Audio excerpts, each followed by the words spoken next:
Not the vibe. Don't be scared, sweetheart. No, it's okay. It's okay. It was really... It's not that hard, dude. You just plug shit in. Send a text. We can walk you through it.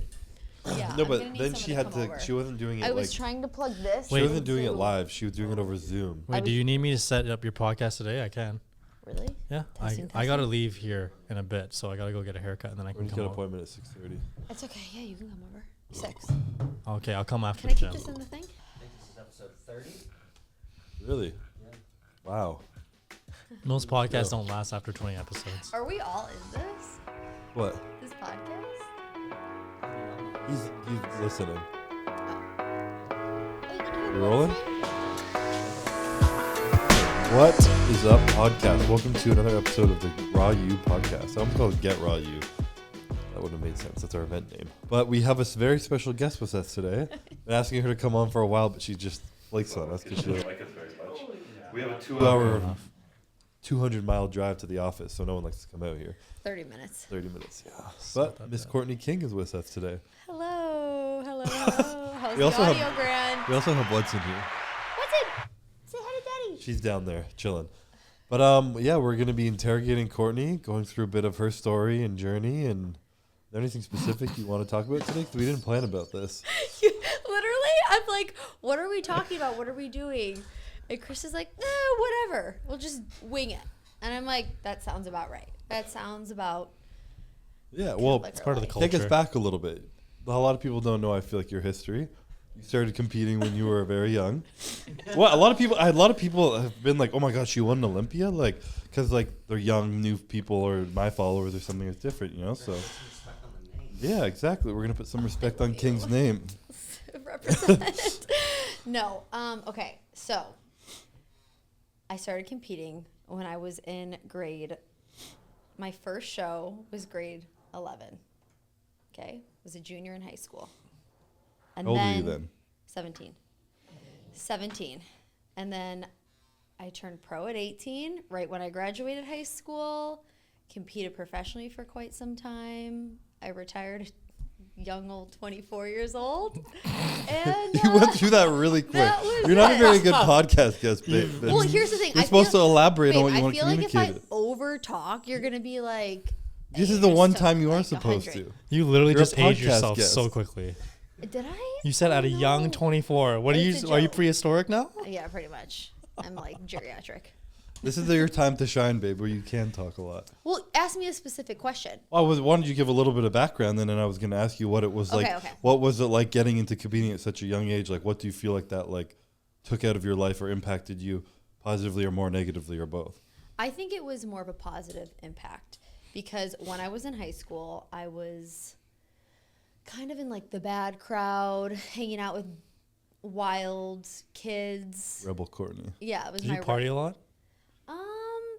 Yeah, like the beginning of my high school, I did. My dad sent me to a private school my first year of high school, and then I went back to a public school. Can you say why?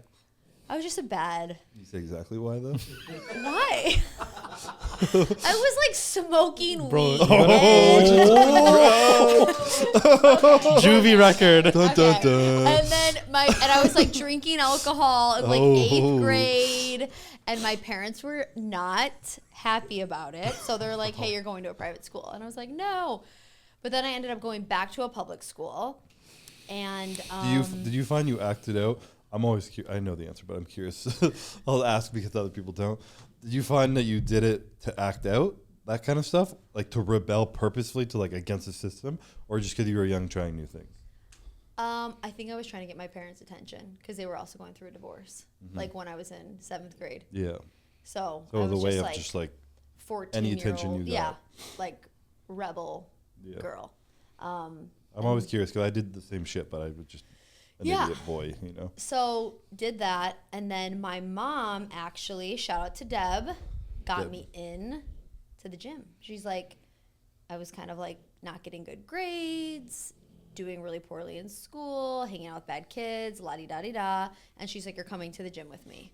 And I'm like, oh, really? And I was always like an athlete growing up, so it wasn't hard for me to like start working out, but I guess to change my mindset around like my priorities.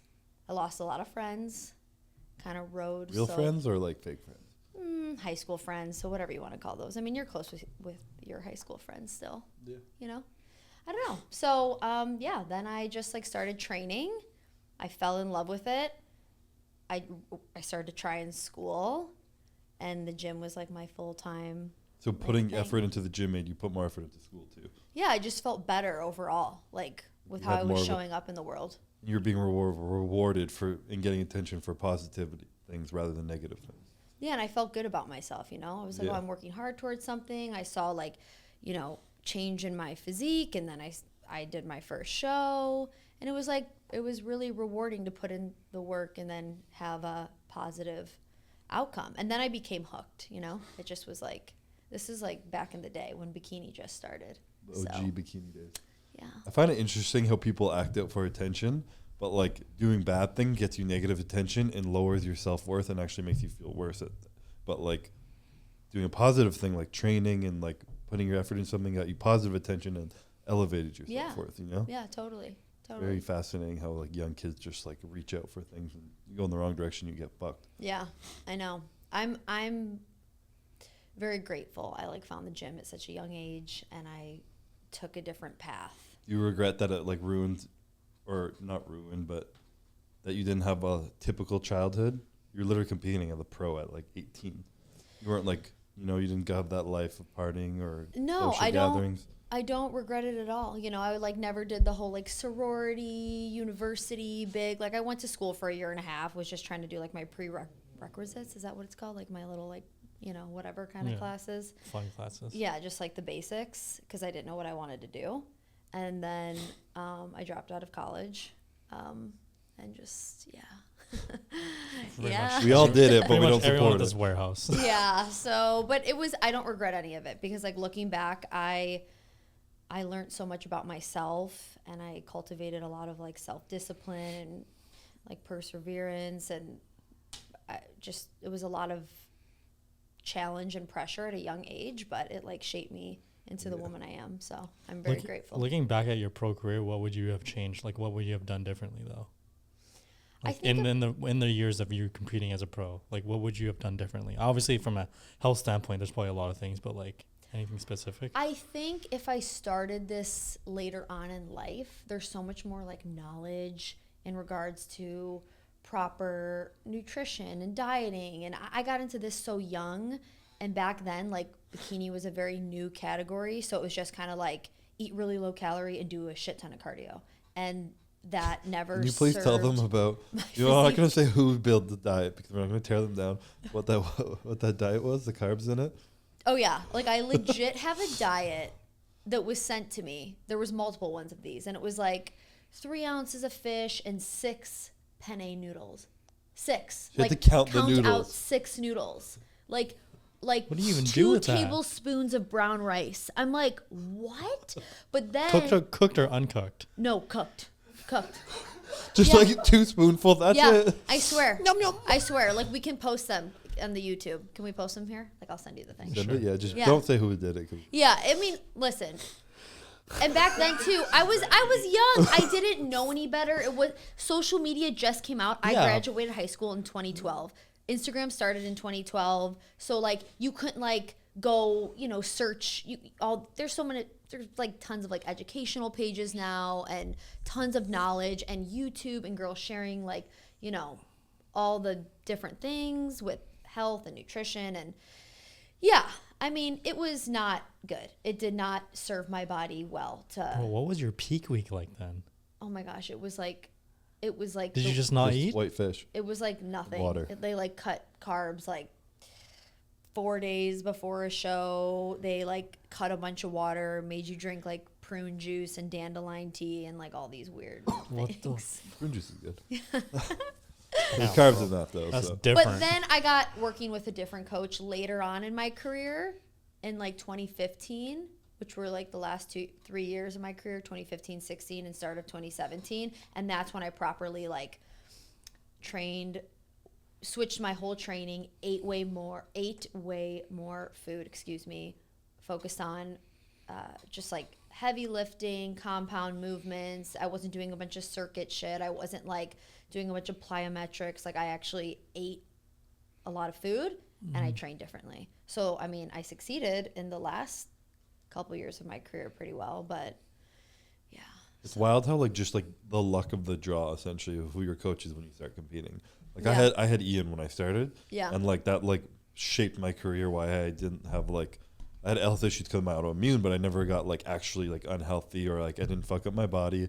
I didn't Yeah. overabuse drugs or anything. It was Yeah. like smart training, smart use of everything, and like 'cause I had him. But if I didn't, I would have not known what the fuck to do. Totally. You And just listen to people. That's why it's so Yeah. important to like I feel like have resources of people who have worked with them for years or someone knowledgeable who you trust. Yeah. Not just like this is a famous coach on Instagram. Let me pay them to help me, you know? For sure. For sure. And also as like a young girl getting into it and then like being thrown such an aggressive diet.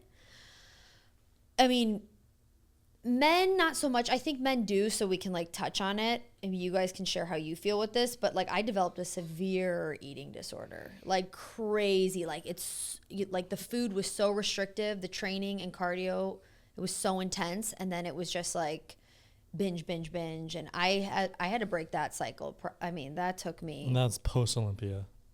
Was this before you won the Olympia? Oh, this was like, this was before I won. Like before I started. Like when you were with that penny noodle. Yes, like this was before I learned proper, like that food is fuel and that you need to train differently and not like you need to take proper rest and all the things. This is when I was just like a cardio bunny and like eating no food. So yeah, you develop like severe eating disorders. And like this is a pretty broad statement I'm going to make, and I don't want to like put everyone in a box, but I think a lot of women in intense fitness, especially competing, they kind of develop a little bit, I don't want to go as far as saying an eating disorder, but there is some troubled relationship with yes, there's some obsession and restriction and obsession and thinking about the next thing, and it's just like it's a very it's a very hard way. Let me ask to you, live. like, because like I've actually never asked you this. So like, what are the lines between that, like, having an eating disorder and just being like a very like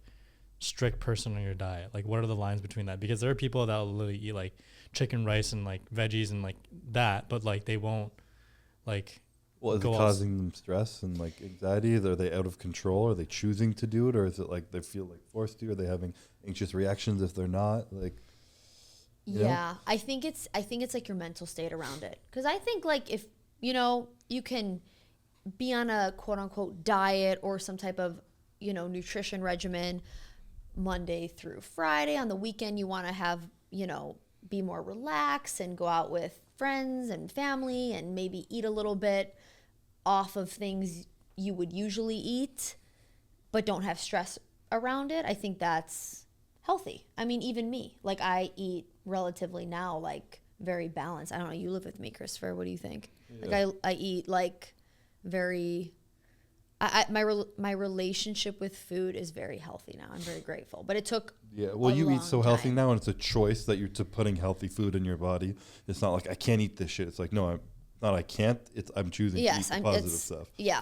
Whereas I feel like a lot of, and like there's literal definitions of shit, but a lot of women get binge eating disorders, and I think you kind of had that. Yeah. And it's like a lot of men too. Yes, yeah, a lot of guys in the competing world, because it's such constrictive dieting, and then you binge, and that's a lack of like you can't control. You just like eat so much food, and the second you have something off diet, you're like you can't stop putting it in you until you feel sick, and then you starve yourself for a week and do it again. And it's like a lot of people feel like the only way to like get in shape or like is to like get back on plan and restrict again. Like there's not a lot of balance, and I'm not bashing competing or anything like that. Like zero of me is doing that. We're just talking about like nutrition and food here and like dieting and how my meal plan was when I first started, which was it just wasn't healthy. Truth. It's an extreme though. The sport's an extreme. Sure. So like when you have to do those extreme things, it's gonna like you just, that's all you kind of know to get back into that, like, I guess that like lean or whatever you want your body composition to be. For sure. You know For what I sure. mean? Exactly. Did you find you develop that unhealthy relationship with food because of just how strict it was in general, just the mental like stress of the strictness, or because of like the like self-worth and identity attachment to the way your body looked at a certain way? That's a great question. Or both? I think it was both. I think it just like was my life. for such a long time, being like a young teenager, 16, 17, 18, 19, and then into my early 20s, it was like it became my identity.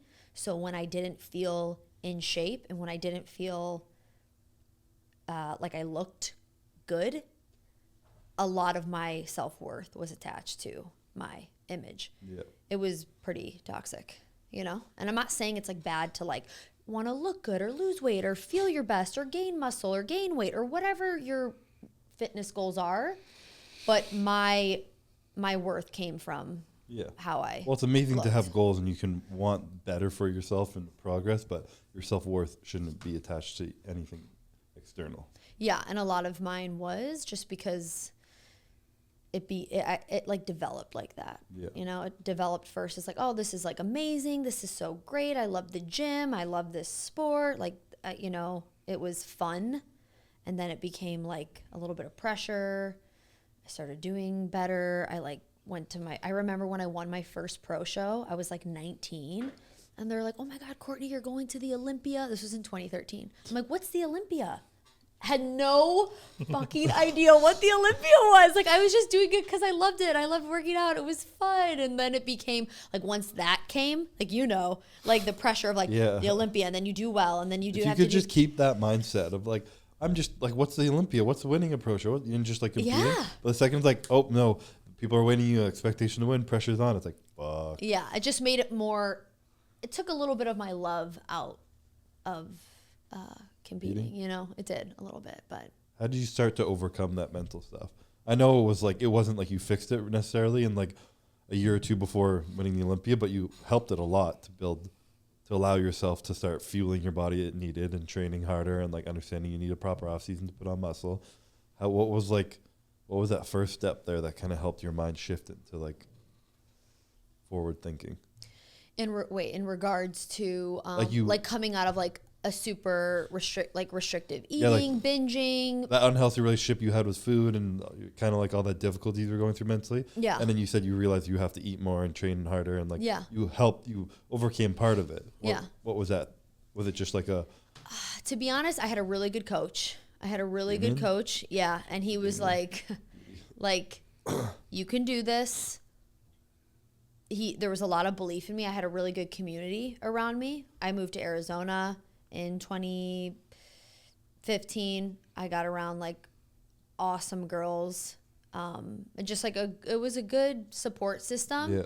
And my training style changed. So I started to love the gym again. I wasn't like, oh my God, I don't have to do 2 hours of cardio a day to get in shape. I don't have to like kill myself on the Stairmaster. I don't have to like, I can actually like train heavier and like progressive overload. I'm like, oh, it was fun. It became like fun again. I got to eat more, so I wasn't like low energy all the time. So I just felt better overall. And feeling better with that just made me like love it again. Yeah. Yeah. I feel like that sense of community and competing especially is so important. Yeah, it's such an individualistic sport, but like the people around you are like everything that your mind becomes. Yeah, like, totally. If you're around toxic people who only care about your body or this or that, or who only care about their own bodies and themselves, then you're just like all these separate little entities only care about themselves rather than being like a community that's lifting each other up. Yeah. And like grow together and actually like be a good person. Yeah, totally. And I think before too, like 2012, 2013, 2014, I actually lived in Florida right out of high school. I'm from Illinois. I moved to Florida. And I just like, it just wasn't a good place for me at the time in my life. Like I started to, after a while, like resent how I felt with the sport and how I felt with my body and how I felt just with a lot of things. So. It was when you're in Florida. Yeah. And then you just were like, you were just sick of feeling like that, so you got the fuck out of here. Yeah. We're in Florida. Dirty D. The dirty D. In Miami for a bit, right? I lived in Daytona Beach for like a year, and then I moved to Miami for like 6 months with a friend. And that was a really bad time in my life. That was awful. It was a bad time. Bad things went down. I was a young, like 20-year-old. Yeah, I was like 20. and it would I was young. It just wasn't a good time in my life. So I got out of Florida, moved back to Illinois for like the summer, and then I moved to Arizona.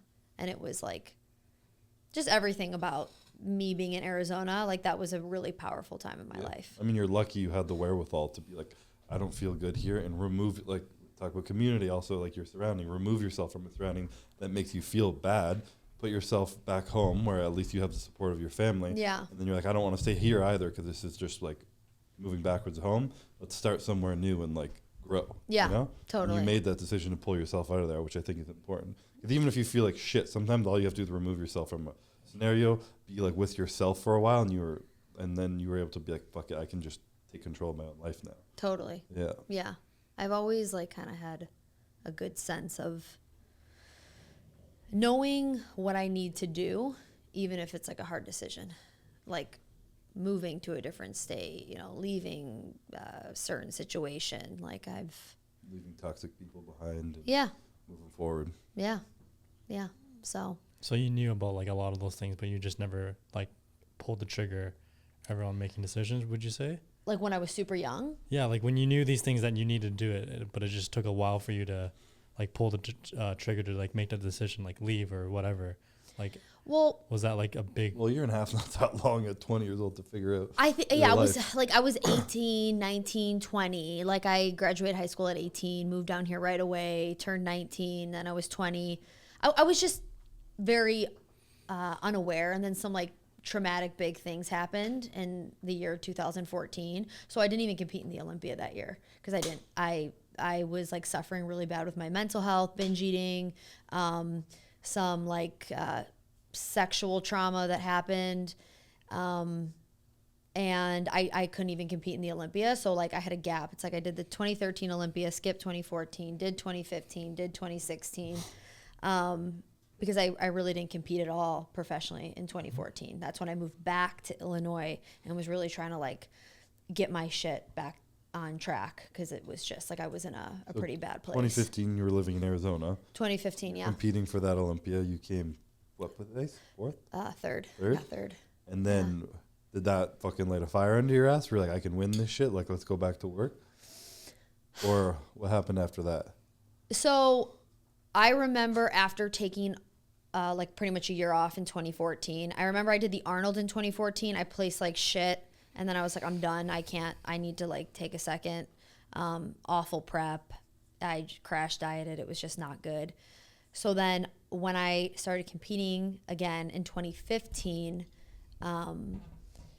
again, good coach. My physique changed. I wasn't just like, you know, it was, again, the criteria for bikini really wasn't like set in stone. It was kind of just like, you know, overall symmetry and whatnot.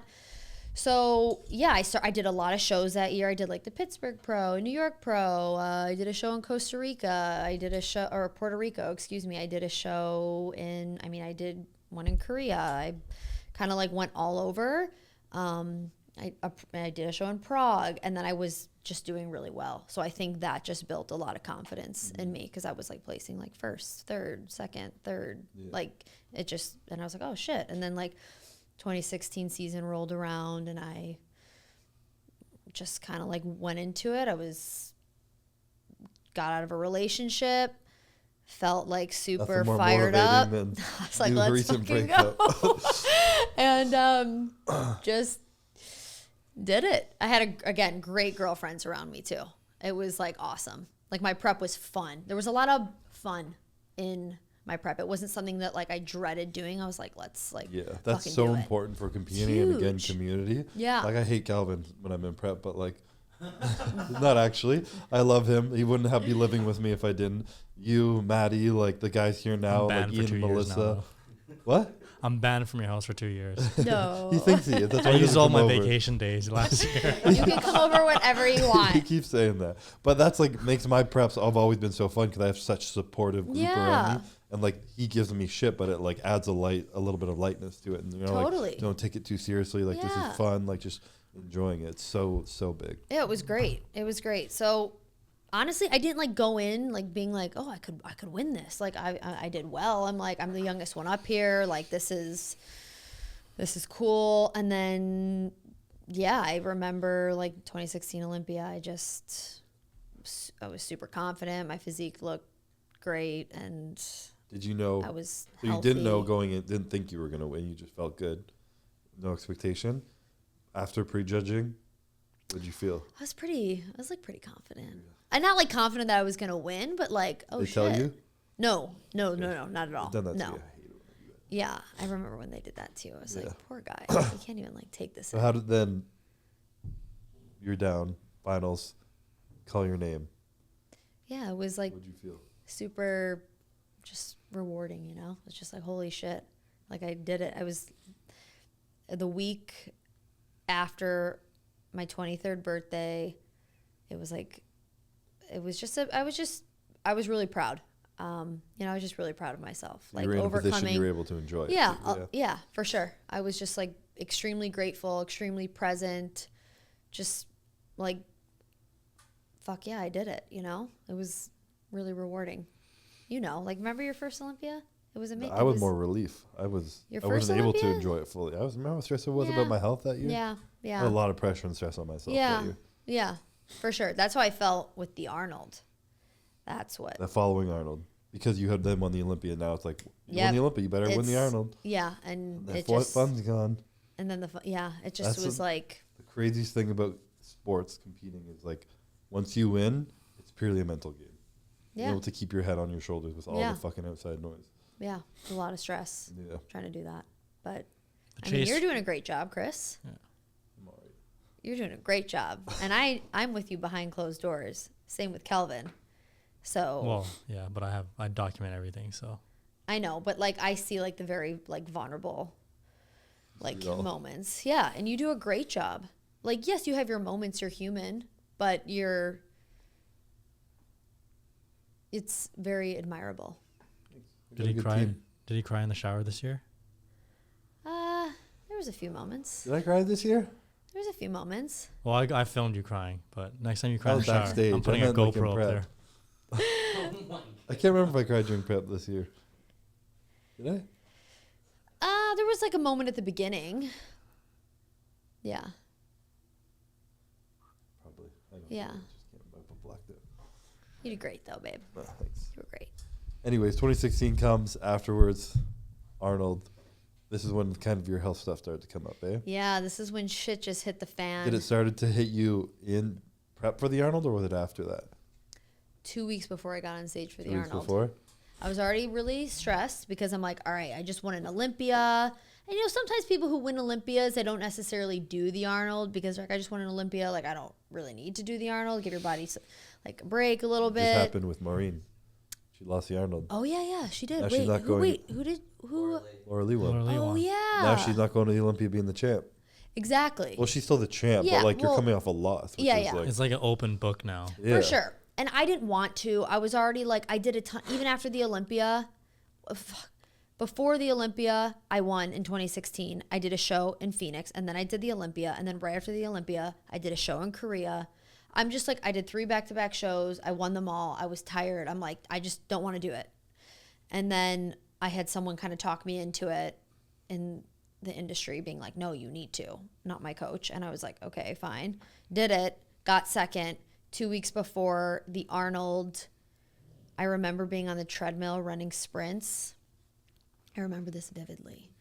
And I started to like regurgitate my food. I know I'm not trying to be gross here, but I felt like my meal like coming back up. And I was doing sprints, like hardcore sprints. I'm like I've never had any like stomach issues, like anything kind of going on. And I'm like, what is happening? Like, this is really weird. I remember getting off the treadmill, like being like, do I need to like go puke or something? Like, am I sick from my workout? Like what's You happening? had like major acid reflux. Major, like indigestion. I remember you showing me this, that like you had this for like however long too, right? Oh, dude, it was like 9 months. Like I couldn't even drink water. Like I'm not kidding. This was the hardest time like of my life, I think.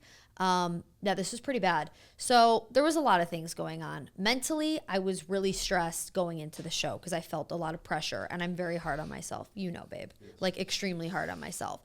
I was also, there was also things in my personal life that were kind of weighing me down that I'm not going to really like get into, but like, just shit. whatever, personal things. Okay. And then the stress of the show. And then my body also being pretty tired. Like I had to start prep again and like end of January. I just finished competing at like end of September. So my body was already tired, you know, mental, physical, all these things. And then this happened. And then 2 weeks before the Arnold, I remember like trying to eat meals. And then like everything I was eating was coming back up. Like not intentionally, like, oh, I'm going to go puke. Like literally zero. I'm like, I would eat something and I'm like, oh my God, like I feel like I'm. And nothing like, was going down. Like your stomach was always up to your chest kind of feeling. Yeah, like Yeah. nothing was like They're just all sitting digesting. right here, I was yeah. like, I remember being so lean, like shredded. I'm 2 weeks out from a show, you know, and I like literally almost looked like pregnant, but with like abs. I'm like, what the fuck's going on? Something with my stomach is so jacked up. I couldn't like have any like coffee, aminos, like all these like Not things even, I like, used water. to. No, it was bad. And then.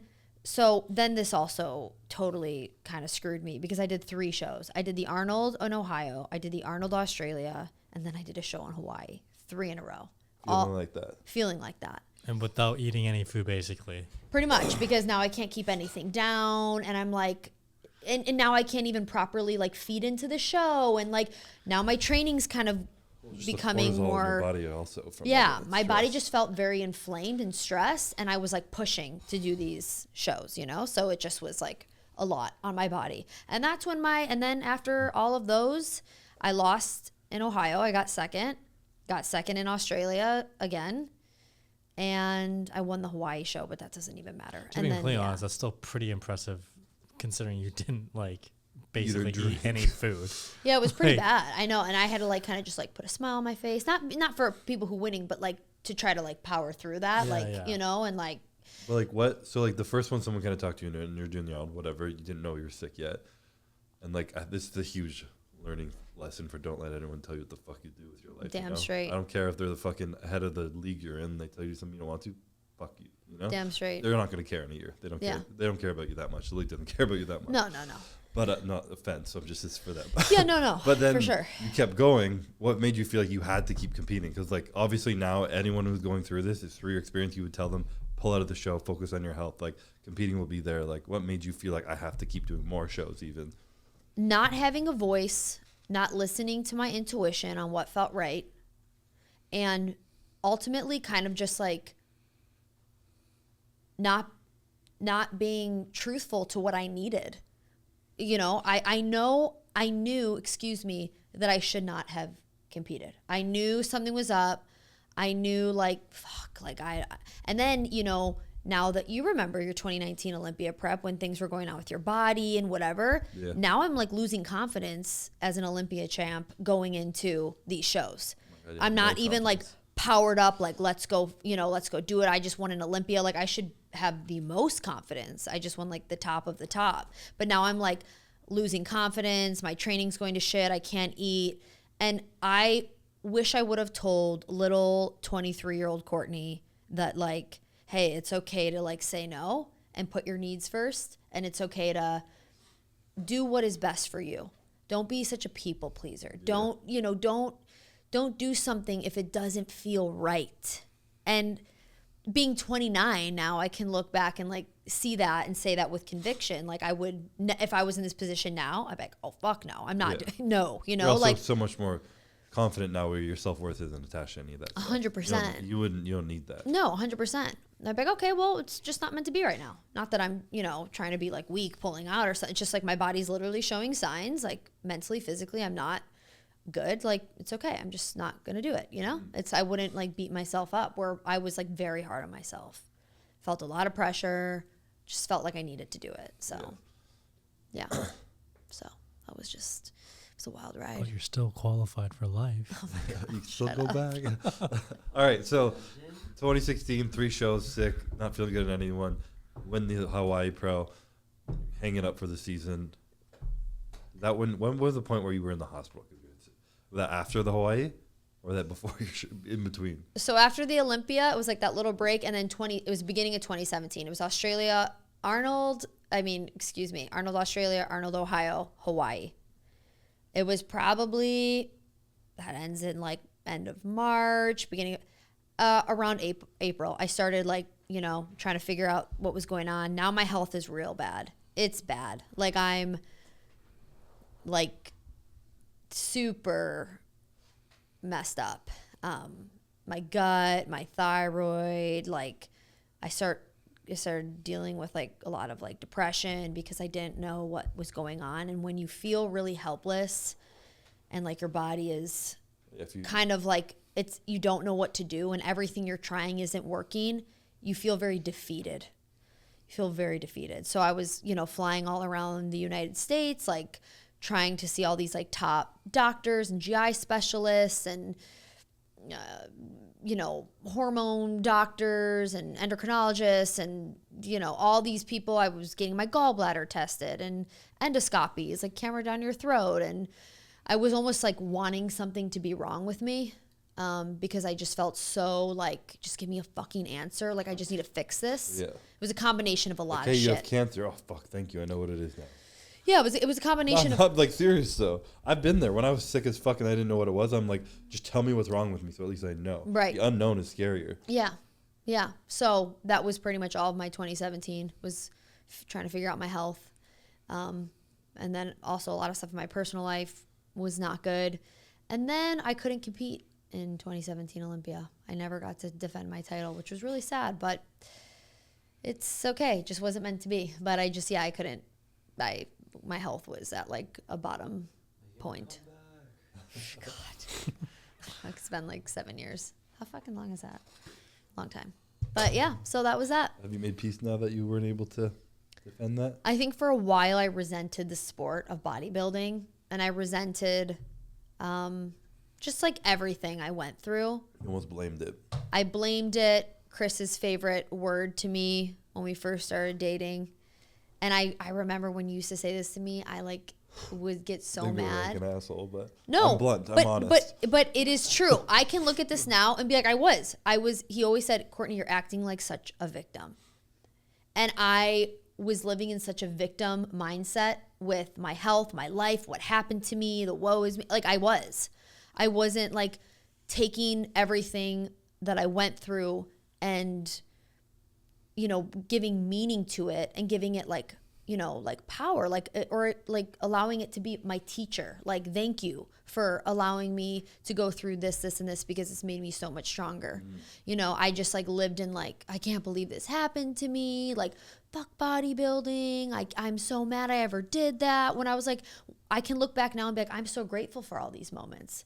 It taught me a lot of shit, and I persevered like extremely hard as a young 20-year-old into my mid-20s, now into my late 20s, and I'm like forever grateful. So, but it was quite a learning lesson. It was, you know. Yeah. I mean, it's hard because like especially having the more you have, the more you lose, the harder it is. Obviously, yeah. Being Miss Olympia and losing it is harder than like starting to compete and then stopping. You know, it is. I don't care what anyone says. And it's like life is so unfair that like the bigger stuff you lose, it's hard not to feel like a victim. You're like, what the fuck? Like, why me? Like, what have I done to deserve this? But it just doesn't help. You know? It doesn't matter if you do the same thing as fucking your twin beside you and they fucking get a pot of gold and you get sick. Like, that's just life. And you have to learn that like those little things you can't control, just to like leave it to the universe, because it doesn't matter.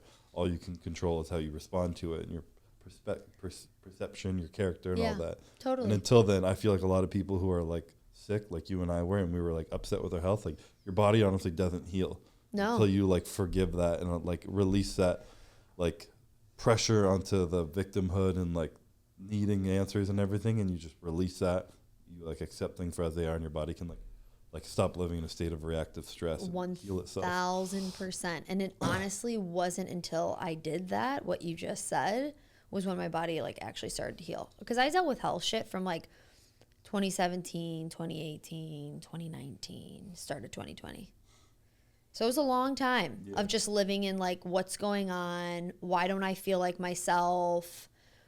You know, showing up online, but really like low key, just being so sad and like so depressed and just very defeated, you know? But now I'm just like, wow, what a learning lesson. It was a beautiful journey. It's so fascinating too when you build like a like real self-worth and confidence, and like you move forward with your life, you have like beautiful people in it and all these things, and you look back and like what seemed like the end of the world, not being able to compete in your second Olympia, and be like, I don't get it, you know, like would your life be any different right now if you had 2, 3, or 4 Olympias, you know? I mean, one will never No one, know. you don't know, but like it's not like you're But like no, sitting here it's- being like, I'm unhappy because I wish I had fucking like this past thing that doesn't matter anymore, Yeah. you know? Like Yeah. it doesn't. I've come to a lot of peace with it, you know? I'm just like, it's okay. Like, I'm healthy now. My relationship with food is beautiful. I train because I love it. I love how it makes me feel. I'll always love the sport of bodybuilding and just everything it's like taught me and what I've learned from it. But yeah, it was a great journey. 2017, didn't get to defend. 2018, October, greatest month of your whole life. Is that when I met you? That's when you met me. Greatest month of my everything life. just changed for the positive Oh, because yeah. Chris was in my life. Beautiful I time. met Christopher. Yeah. I just want to say too, for the record, Talk I to was me. the one that encouraged him to DM you. She DM'd me. Yeah, but I Don't fucking you. I- Comment always I- comes in to take credit, Bro, What? I bro, swear I to- had a crush on her like from like 2016. yeah, and then I told you, I'm like, yo, she's single. Yeah, this girl slides in my DMs. I'm clearly going to reply. Oh, you're gonna? Then you probably asked me like, Did you reply to her? And I was like, duh. And then he takes credit for it. Yeah, It's okay. You can take credit. I take to credit yourself. for it. It's okay. It's okay. He won't Every- admit it, it's it's a fine. team effort. Team Sure. effort. But really, I was the one who stepped up to the fucking batting. Is that what you say? The plate? The plate? I was the one to step up to the plate. Yeah. Met you. And it's been a ride, babe. Life's been beautiful It's been ever a ride. since. We're going on 5 years, guys. Come October, half a decade of my life with Christopher. That's a long time. It's a long time. Yeah. Anyways, when I met you, you were still kind of like struggling with not so much your relationship with food, but like your actual digestion. Oh, like yeah. your physical health. Like I Yeah. didn't think like you would like eat and try to, and then your stomach would hurt and be like, oh, I'm gonna eat. Like it seemed very physical, not even as mental, but there was still physical shit involved, obviously.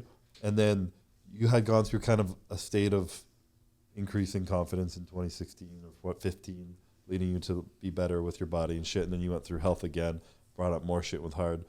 Then 2019 and 2020 was it 2020? When did you have that real like growth? 2020. 2020. 2020. What was like?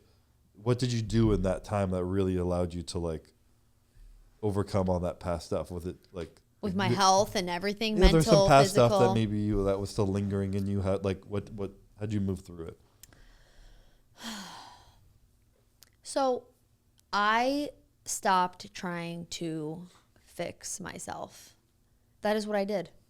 Everyone's like, what did you do? What was the thing you took? What was the diet you followed? Like, how did you heal X, Y, Z? And I'm like, I stopped focusing on trying to heal. And I just allowed myself to be. I didn't try to find the thing or the whatever to fix what was going on. I just was like, I'm over all of these protocols, taking all these supplements, trying all these different diets, working with all these different doctors and coaches. And like, it was just like the next thing. And I'm like, I'm done. I am going to take a step back. I'm going to stop thinking about this shit. I'm going to allow myself some peace. I also started to work with a therapist. I got into my mental health because I put that off for a long time. So when I started to focus also on my mental health and the things in my life that I've been through, that I suppressed for years, my body started to heal. It was wild. It sucks because there's no like route. There's no like step-by-step process to do it, you know? No. But it's such an interesting thing, and I was thinking about it the other day, where it's like people who are like, I want to be confident, I want to be this. Like, as soon as you're saying I want to be it, you're saying you're not. Yeah. So you're like, I'm trying so hard not to be sick. You're just telling yourself you're sick. Yeah, You know? right. Like, even like if there's nothing, like yes, there's lines between this, but like the mental concept of being like, I don't want to be sick anymore. I'm trying not to be like you are just Yeah. saying you're sick. Yeah. And then just like kind of accepting where you're at, making peace with it, and like literally being okay with wherever you're at. Your body can just like start to heal. Yeah. But it's telling like an myself a inexplicable different thing. story, Yeah. you know, being like, hey, like my body is so capable and I am already healthy. I am whole. I'm good. I'm not living in this like sick, you know, like depressive state. Like I had to literally change my whole outlook on how I talked to myself, on how I treated myself, on how I viewed myself. And it's honestly, it's when we had our breakup too. Like there was like a switch where I'm like, I'm so tired of my own shit. I'm done. Like Yeah. I'm done living like this. I'm done. Like it's just, I reached like, it's like 4 years in, 3.5 years in with my health. I'm like, it's over. Like I'm not doing this anymore. I think it can be hard in a relationship sometimes too, where it always kind of feels like if you have all these internal problems, they will always play out into seemingly relationship problems, but they're usually from the self. Totally. Most relationship problems are from the individuals that are pouring out as insecurities or whatever. And so you identify them as a problem within the relationship rather than within yourself. So you're trying to fix the relationship rather than yourself, and nothing ever gets fixed. You're just fixing one thing after another one comes up, Yeah. and again and again. Remember like us? Yeah, that's what I'm saying. Yeah. And then sometimes you need to sadly remove yourself from it and understand that you aren't healing for the relationship. It's not even because of the relationship. You're just time to heal yourself because you are worth it, and it's just an internal thing that you need to do for yourself regardless of anything else. And if stuff comes back to your life, then beautiful. If not, it wasn't meant to be. Totally. And that's exactly what kind of happened. Because a lot of our issues, like when we first started dating, it was everything I was dealing with on the inside that was not, you don't need to be fully healed to be in a relationship, but it just was, I had no self-awareness of what was going on with me. Yeah. I felt so unworthy that I pushed you away and pushed you away and pushed you away and pushed you away because I did not feel worthy of love and, you know, all the things. So I feel like fucking everything in life just comes down to like self-worth at a certain level, you know? Yeah. Your identity and self-worth, when you connect it to like needing attention at a young age and like acting out, to then like competing and then you're getting it from success in your body, to then like seeking for it in a relationship maybe, and all this shit, when at the end of the day, like none of that is going to fill you up. no, It just comes from an internal like sense of peace. You need to have like love for yourself. totally. I feel like you have to hit rock bottom too to like really like understand what your worth is. I wouldn't say have to. I Some mean, people. Yeah, Maybe. I It's think very You yeah. need a slap in the individualistic. face though, and like sometimes you have to get to that point. It's easier, I think. Yeah. Oh, I shouldn't say easier, but you're more forced to. Yeah, you're more forced. Yeah. Like when we like broke up, that was like a huge like take a look in the mirror, Courtney. Like how are you showing up in this relationship with yourself, with everything? I'm like it was a rock bottom moment for me. Yeah. You know? It was. It just usually takes there being no lower to go for people to like take responsibility for their life Yep. and get rid of that victimhood and be like fuck, it's literally on my fault, you know? Like Yeah. no matter what's going on, like you are only responsible for yourself. So it doesn't matter what you think caused you to do this, because that's not going to help you. Yep. It's going to help you. It's going to take responsibility and taking action. Yep. Taking responsibility. That's huge. Yeah. You have to. So that was kind of the journey up until like 2020. A lot of, I mean, it's like so much more like juicy and like detailed and in depth, but like that's like the sum of it. I mean, we talked like for That's 40 what you minutes. spoke about on her podcast. Yeah. Check out Yeah. the Giver podcast. The Giver Coming Pod. soon. Coming soon. GVR? Mel. GIVR? GIVR. Coming very soon. Yes. The Giver Pod. Are we allowed to talk about other extremities and business things? No, Calvin, we already said that last I didn't. episode. I didn't We're just I going to don't keep know. hinting at it like that. What are we still rolling? Yeah, Yeah, we just kind of break into random bullshit sometimes. that was the hint already. All right, so now, do you want to share any, other than that thing that we're all involved in that we're not talking about yet? Do you want to kind of share anything of where you're at, what you're looking forward to, what's like next for Courtney King? Or is there more of your journey you want to go over? Wedding venues. Oh, fuck. We don't talk about I'm that. helping her with that kind of, not really. Calvin's her wedding planner. I hired Calvin as my wedding planner. No, I did not. But no, thank you guys for listening. Sorry if I bored you with my journey, but Probably our most interesting podcast. I appreciate it. Thank you for listening. You're our first female guest. Really? I'm so honored. Oh wow! You are. Really? We'll get like 6% of women watch this one, then it'll go back down to 1. Yeah, 6. Come on, ladies, pull through. Love you guys. But yeah, no, I appreciate it. And no, I mean, I'm just looking forward to different things in my life, yes, but also being in the present moment. Because no one likes to be in the present moment because we're always like, do more and this and like the next thing and the next thing and the next thing. And like that is great, but like also right here, right now is a beautiful moment. So I'm just like, I'm living, you know, life's great. Last thing, what's your biggest piece of advice for like a woman trying to like go on this journey of like trying to find their self-worth? What's the most important thing for them to do? God, fuck, Kelvin. End it with a banger. Asking for a friend. Asking for a friend. Asking for me. You guys are stupid. I can't. All right, and we're out. No, let's see.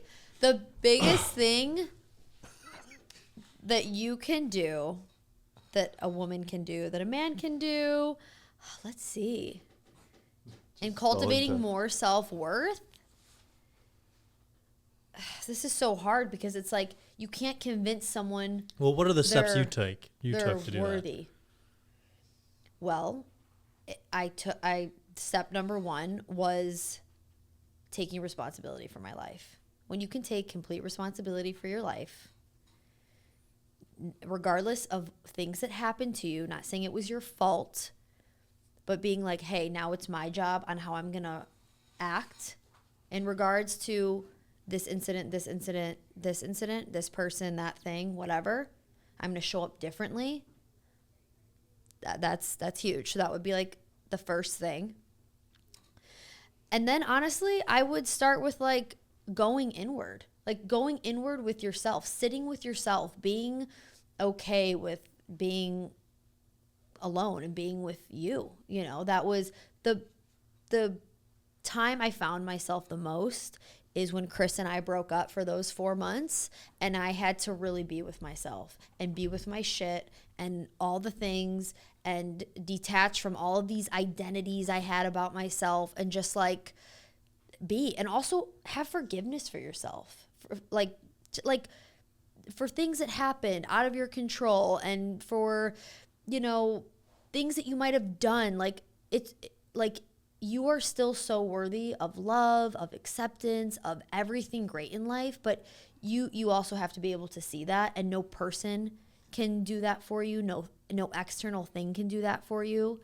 It takes just like a deep knowing of yourself. And it's honestly something I'm still working on. I don't have it all fucking figured out. Like I'm still on this journey of like the endless pursuit. Yeah, babe, fucking right. Of just like, you know, being with me. Constant progression. Yeah, let's go. So, I don't know. Did that end it like kind of clear? Perfect. I got a question. Hold Talk on. to me. Okay. Talk to me. So, this is a great relationship question. Oh shit, we're going into this now. Okay. All right. Brief answer, because you just mentioned it. You guys split up for 4 months and like. Everyone wants to know this. We never give any detail. No, But no, yeah, no, but we can't. We can I do a don't mean. relationship podcast later. I don't mean like in that sense, like the whys or hows or whatever, but how do you even reconcile with the fact like, okay, you broke up with a person, like was it for good or was it just like a I'll see you later type of scenario? And if you want to enter back into the relationship, like how would you go about that? Ooh, It's tough that's a because heavy question. It's so personal to each person. It It's is. going to be so It really is. individualistic It's- to yeah. fit in your It situation. really, really is. My biggest thing whenever anyone said anything of like, if you break up, like it's because you're meant to be. I'm like, there's no fucking rules to life. Yeah. There's no rules. Yeah. Unless you're Jordan Peterson. There's only 12, but there are no rules. There's no way you can say you broke up so you never get back together. That's such bullshit. I think a lot of people say that because the majority of the world fails to take responsibility for their life. There's a lot of depression and people unhappy with their lives in general and failed relationships. I think 80% of relationships are unhappy or divorced after 20 years or something, which is fucking disgusting. No, I think it's 10. I think it's like No, 20. She said 20% workout. 20%. No, after like Oh, 10 years. 10 Sorry, yeah, years. yeah. Like literally only 2 couples out of 10 like make it. Yeah, which is crazy. And I don't think that's because of any rule. I think that's just because we're in a society where people don't sit with themselves. There's too much social media. There's too much like external gratification. That's bullshit. Yeah. Not enough people taking responsibility for their lives to go out and work something and earn something and understanding how difficult relationships can be. So like, first of all, there's no rule. Second of all, how do you know to get back together? It's just personal. You got to make a choice. It becomes more too, and this was more so with me, because I was kind of the one who stepped away, and I was like, yo, I can't do this anymore. And she went and she did the work herself, took responsibility for it. And then I was like, if I step back into this, I have to drop all that. Whatever happened in the past, we have to step in a clean slate and understand it's not going to be like, I'm not going to step back and she's going to fix everything and we're going to be perfect. It's going to be fucking hard, but I have to commit to the work, you know? Yeah. And I knew I didn't want to lose her. I didn't want to not have her in my life anymore. And I was willing to give a true another chance, where I was willing to work and put in the effort over time. Yeah. 'Cause it was hard when we got back together. Yeah, it was. It was Fucking difficult. Yeah. If I had just expected to walk back into roses and shit, we would have just broken up in another month. Yeah. You know? But it's like worth it. It was Yeah. so worth it, you know? And we've grown so much. And I think another thing to answer your question is I get a lot of DMs because of like this breakup that we had for 4 months, and then obviously getting back together and then getting engaged and all these things. And everyone's like, well, like, how do you know? How do you know? And like what you said, Chris, like it's very individualistic based on like the person and whatever. But I also think something that people need to let go of is, which was very hard for me, you can attest to this, is wanting to know. You have to have acceptance of not knowing. Hey, Thanks. I could get back together with this person. It could be, you know, great. It could be messy. It could be beautiful, all the things. Or, hey, you have to be able to also accept, like, I might not be ever getting back together with this person. You know, like having acceptance is powerful. Like if you're going to like constantly sit there, and I was like this, so I get how it feels to be like, well, I just want to know, I want some sense of like security. Like, you know, I want to just know if there's another chance or another, you know, possibility. But like, I didn't know he was going to want to do that again. I had no idea you wanted to, you know, I had to actually accept and surrender to, okay, this is what it is. It sucks. And I didn't honestly get there until like the very end of acceptance. So a compounding question on that. Talk to me. So when you guys went and got back together, did you guys get back together knowing like, okay, we're going to make this work? Or did you do it just because we're going to try and see if this can still work? You know what I mean? Like, did you guys both agree like we're going to like commit and like this is it, like we're gonna do it? Or did you guys go back into it knowing that there's a chance that it still could not work out? Do you want There's always a chance it can't work out. Yeah, there's always a chance that like if you ever look at someone like, I need to know this is gonna work out, you are in the wrong state. That person's never gonna prove that to you. Like anything can happen, but we chose to do it regardless of outcome, and we chose to put in the work for each other. Yeah, it was definitely a choice. Like it wasn't just like him being like, okay, let's get back together, and then me still living in this type of way, you know. I had to, I mean, there was effort on both parts. Yeah, there was effort definitely on both parts. Which is important, of course. Know? Yeah. But we did have a serious discussion that it was like, we were committing to putting in that effort. I mean, I also like moved to Canada. Let's just like kind of flake it out and try, you know? Yeah, like I was like, all right, like, I guess we're going to do this. I'm coming over to Canada again with all my shit, and here we go. You know? Flew right back into it. You know, we could talk about it from the green grass, because, like, look, there's a ring on the finger, so it worked out, you know? Oh, that's a story on its own. Oh, yeah. The whole proposal? No, they already talked about it. They have, but, like, I mean, that's, like, one of the big moments that you've been a part of. Yeah, well, I had to plan it 15 minutes before, so. Running up the mountain. You should have seen this place that he wanted to propose, man. It's like green grass, deer shit. You We're guys, getting married. At the end of the day, we would have been married. We would have been happy. It's okay. Yeah, like, but I knew grateful. Courtney too well that the photos had to be fucking popping. No, that is not true. Like an easy. Like, And I think I think I did it more so for the pictures we have in our living room and to put them on Instagram. Yeah. We posted it once and it's gone, but every day we walk into our living room and we have like 10 of them on the wall. And they're sick pictures, you know, that remind you of that moment. No, it was a beautiful moment. It was great. Yeah, You guys it was fun. It was amazing. See, Calvin likes it when I put him in these high pressure situations because it's rewarding. No, I don't. Don't fucking give me that You shit. just said it was fun. It was fun. I refuse to admit you don't like it.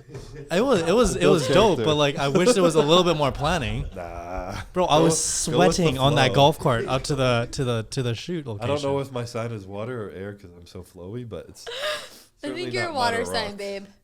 Just Sure. flowy like the ocean, you know? Sometimes you have fucking waves. Sometimes you're a tsunami up in this bee. Have them a lake. Yeah. I'm neither. I'm just a stick of dynamite. That one's pure fire. No, I don't even know what I am. Oreos. Oreos. Well, thanks for All right, joining. yeah. Thank you for Yeah. joining us on this Thanks for having podcast. me, guys. Maybe we'll have you on, or maybe you'll have me as a guest on yours, and we'll Yeah. continue the conversation. Never. Have you started like a YouTube channel before? No, They filmed the first episode, though, right? we did, but I think we're redoing it because we need like this whole gadget thing set up, and you should have seen me try to like press all these buttons like a. All right, I got You're you. Don't worry. clapping. Don't worry. I'm like, I think it's working. I'll be your IT.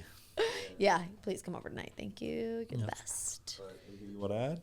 No, thanks guys. Thanks for having me. I appreciate it. Shout out to Raw. Shout out to Bum Energy. Shout out to Calvin, Grant. Shout out to you, babe. Shout out to Watson sitting on the floor. Yeah, she's What's a in- good girl. Hey, She was here. Courtney, you're sleeping in your Oh, bed. yeah, so thank you guys for watching. I apologize for rubbing my eyes constantly. My allergies are killing me, and my eyes are bright red. Yeah, you look like you have high blood pressure right now. Allergies. I've actually been testing my blood pressure because I can't breathe through my mouth, and it was 115/75. That's amazing. Chilling. But unrelated, we're going to check out. Thank you guys for listening. Please subscribe, and we will see you mañana. Bye.